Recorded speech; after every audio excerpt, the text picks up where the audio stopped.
A Westbrook man is facing multiple charges after police say he ignited a makeshift Molotov cocktail inside a Portland restaurant. 29-year-old Ken Mucko was arrested Tuesday in connection with the incident that happened Saturday.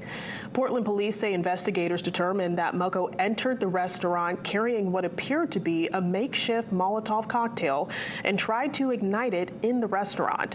In addition, investigators determined that Mucko displayed a gun during the incident and threatened people inside the restaurant.